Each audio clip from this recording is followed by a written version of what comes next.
आसिका चीनी शिल्पर वार्षिक साधारण सभा कृषक भवन ठारे अनुष्ठित हो जाइछि। शिल्पर आर्थिक अवस्था सुधारिबा एवं आखु चाष को प्रोत्साहन दे आसिका चीनी शिल्प को एक अग्रणी शिल्प भाव परिगणित करने को बुधवार दिन आसिका समवाय चीनी शिल्पर वार्षिक साधारण सभा निष्पत्ति निया जाइछि। एही परिप्रेक्षी रे आखु चाष हेउतबा गंजाम जिलार परिसीमार 16टी ब्लॉक, नयागढ़ जिलार 4टी ब्लॉक एवं खोर्धा जिलार 2टी ब्लॉक रो आखु चाषी कारखानार अंशीदार एवं शिल्पर परिचालना निर्देशक माने जोग देथिले। एही बैठक में आसिका सांसद अनिता सुबदर्शिनी, आसिकार मान्यवर विधायक सरोज पाढ़ी, परिचालना निर्देशक डॉक्टर सुशांत कुमार पंडा, परिचालना कमिटीर सभापति रवींद्र पंडा, उपसभानेत्री स्नेहलता चंड, समीर प्रधान, बहुमुखी सेवा समवाय समितिर सभापति कार्तिकेश्वर परिडा, परिचालना निर्देशक पूर्णचंद्र बराड़, बसंत दलाई, संतोष कुमार प्रधान, शत्रुघ्न भूया, रत्नाकर साहू, निरंजन प्रधान, धर्म प्रधान, सरिता प्रधान, सुदर्शन गौड़, सरोजिनी लेंका, एस आरलू रेड्डी और गीता पात्र प्रमुख मंचासीन थे। आज्ञा आज देखो आसिका चीनी शिल्पर आज जो वार्षिक महोत्सव थिला से समस्त उपस्थित होगा सहित आम स्थानीय विधायक सरोज पाढ़ी महोदय उपस्थित थे। समस्ते कोठी ना कोठी व्यग्रता प्रकाश कले जे शिल्प क्षति जाऊँगी, चाषी क्षतिग्रस्त होउची, ताकू तार चाषी को तार उचित मूल्य मिलू ना। ए सबू को लेकिन अतीत दिन में आम भारत सरकार पाखे समस्या रखी तार गोटे डीपीआर प्रस्तुत करने प्रिंसिपल सेक्रेटरी को कहुई। तेणु निश्चिंत भाव में आगामी दिन में राज्य सरकार और केंद्र सरकार सहयोग में स्थानीय विधायक और मु सांसद हिसाब से आमर दायित्व होची आम किपर शिल्पर पुनरुद्धार करूँ आउ ए अंचल आसिकार पूर्व गौरव पुणी फेरी पाइबा। आमपाई कि आम गर्व आसिका चीनी शिल्प बहुत गुरुत्वपूर्ण। चाषी उचित मूल्य पाइब, किपरि सफल आखु चाषी भाव से बाहर जहाँ जहाँ व्यवस्था ट्रेनिंग हो, उन्नत मानर विहन हो, जहाँ आवश्यक सबू आम जोगे देवाई प्रस्तुत अच्छु। मु doctor Sushant Kumar Panda, managing director Aska cooperative sugar industries. मतलब आखु चाषर जो प्रचार प्रसार हवा दरकार, अधिक रु अधिक आखु चाष गंजाम जिला और गंजाम जिलार आखपाख अन्य जिला गुड़ाक हवा दरकार। तापाई अनेक गुड़ाए सुचिंतित मतामत आसी जमीक इरिगेशन सुविधा निहाती भाव में करवा दरकार, जहाँफल कि आखु चाषर वृद्धि हो पार। आखु चाषी मानक प्रोत्साहित करने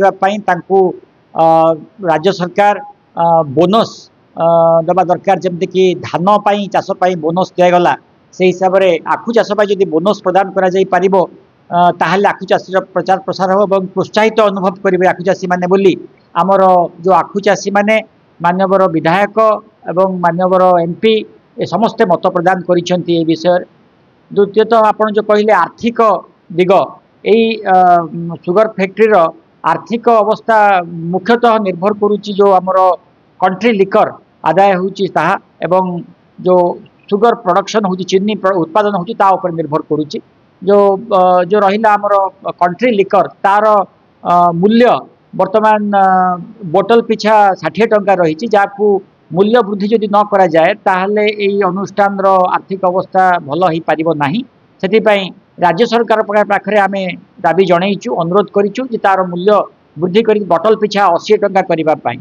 एवं एटा गोटे दिग। ता छड़ा माने सुगर जेमति अभिवृद्धि हो पारिबो प्रोडक्शन एवं तार एफिशिएंसी आसीबो एवं ता छड़ा अन्य जो सब्सिडरी इंडस्ट्रीज बा एनसिलरी इंडस्ट्रीज रही सेगुड़ाकर किपरि भाव में स्थापन करा जाई परिबो सेही उपरे मध्य राज्य सरकार को तार प्रस्ताव दिया जाइछि। एवं आजिर सभारे आमर ऑनरेबल एमपी एमएलए समस्ते आमको प्रतिश्रुति देइछन्ति सेही जो आमर आखु माने चीनी शिल्प रो आर्थिक अवस्था को सुदृढ़ करबा पाई तार जो किपरि भाव में राज्य सरकार केंद्र सरकार पाखे से दाबी उपस्थापन करेंगे से विषय से यही सुगर फैक्ट्री गोटे बहुत बड़ लोन रही गवर्नमेंट लोन जोटा कि अराउंड 22 करोड़ रु अधिक से गुड़ाक किपरि भाव में छाड़ कर चीनी शिल्प को अधिक सुदृढ़ करने से विषय आज साधारण सभा आलोचना विस्तृत भाव में होती। चीनी कारखानार उन्नति पाई जगन्नाथ प्रसाद, निराकर साहू, निमिनार विद्यांत चर्ची एवं अन्य निर्देशक मानक विभिन्न मत उपस्थापना करबा परे प्रस्ताव गृहीत होइतिला। चीनी शिल्पर कृषक भवन ठारे साधारण सभारे 2023 रे 158.57 कोटी टंका राजस्व आदाय, 155.5 कोटी टंका व्यय होइतिला। पूर्वरु संचित क्षति 5.21 कोटी टंका बाबद को लाभ होइतिबा 3.07 कोटी टंका पैठ करा जायछि। आहुरी 2.14 कोटी टंकार संचित क्षति रही। सेहिभଳି आगामी 2024-25 निमंते चीनी विक्रय आस्का फटी एवं अन्यान्य बाबद को 199.35 कोटी टंका आदाय एवं शिल्पर अन्यान्य खर्च विक्रय बाबद को 196.21 कोटी टंका व्यय हेबो बोली लक्ष्य धार्य रखा जायछि। सेहिपरि जमी को पानी आखु चाषी को आर्थिक प्रोत्साहन सुरा शिल्पर उत्पादन हेउथबा आसिका फटीर दर वृद्धि शिल्पर पुरातन यंत्रांश को परिवर्तन करी नूतन यंत्रांश द्वारा आखुपेड़ा कार्य को अग्रगति करने आवश्यक कर्मचारी नियुक्ति सर्वपुरातन एही कारखानार मरामती सकाशे सरकारी अनुदान प्रदान शिल्पर ऋण भार ह्रास पाई नूतन प्लांट तथा आटा कारखाना पानी बोतल कारखाना एथेनल प्लांट एही शिल्पर प्रतिष्ठा करने को सांसद एवं विधायकों को बैठक में अनुरोध करथिले। एही अनुरोध रक्षा करी विधायक और सांसद उभय एही शिल्प पाई केंद्र और राज्य सरकार स्तर में एक डीपीआर प्रस्तुत करी ताकु कार्यकारी करने को परामर्श दैछंती। आयोजित एही बैठक में भंजनगर जगन्नाथ प्रसाद बेलगुंठा बुगुड़ा पोलसरा आस्का सोरडा शेरगड़ सानखेमुंडी दिगपहंडी को मिसाई 10टी ब्लॉक 57 सेवा समितिर निर्देशक माने जोग दैथिले।